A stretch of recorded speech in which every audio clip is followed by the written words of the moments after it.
Ang video na ito ay binubuo ng 5 creepy encounters ng mga campers at mga explorers sa kagubatan. Pinapayuhan kong mag-CR muna kayo bago manood ng video na ito kasi sobrang nakakatindig balahibo ang mga ito.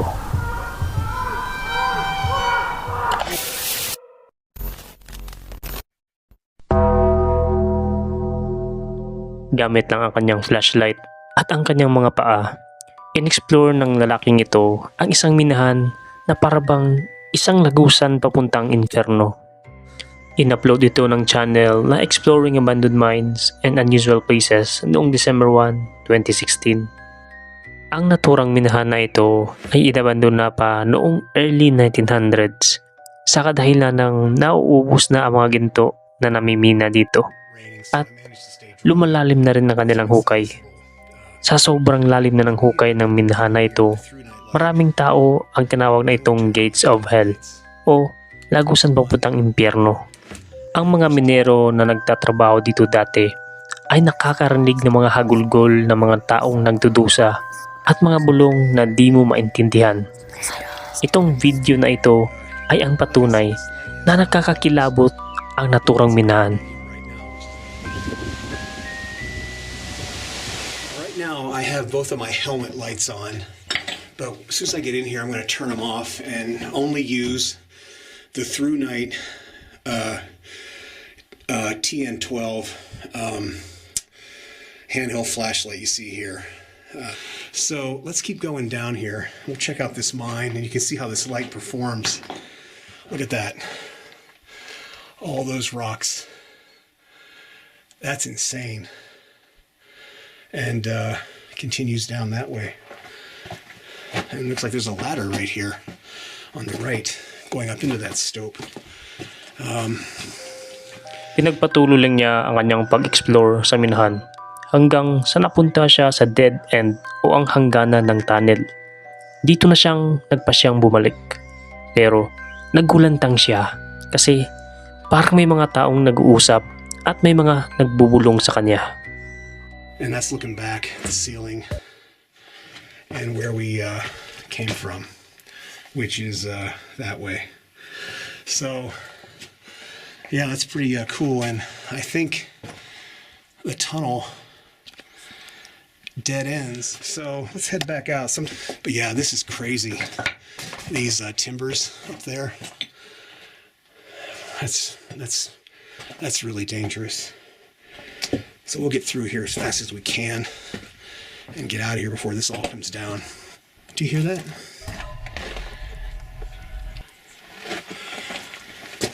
Sounds like, what, is that wind? I don't know if you can hear that on the camera.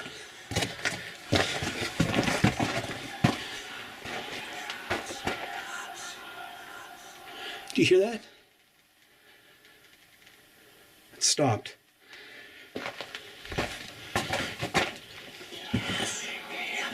Well, I don't know what that is. That doesn't sound like wind, but that's crazy.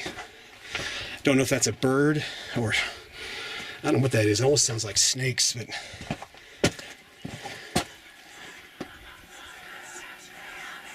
wow. I've heard some weird stuff in mines, but that is definitely creepy. I don't know what that is. So let's get out of here and head back out to the portal.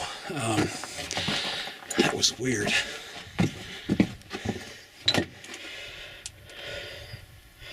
think I keep hearing something. That was strange. I hear the air blowing here. Wow. Anyway. Parang mga zombie na mga gutom ang tunog na napakinggan ng lalaking ito. Pukarin itong tunog ng mga nagdudusang kaluluwa sa impyerno. May nagsasabi ring mga demonyo ito na nagbubulong ng kung anong lingwahe na hindi maintindihan. Pero sa mga tao na hindi naniniwala sa mga espiritu o higit pa, ito ay gawa-gawa lamang na content for the views ika nga. Ano kaya ang iyong opinion? Zombie ba? Mga kaluluwa? Demonyo? O hindi kaya scripted lang ito? Mag-comment sa baba.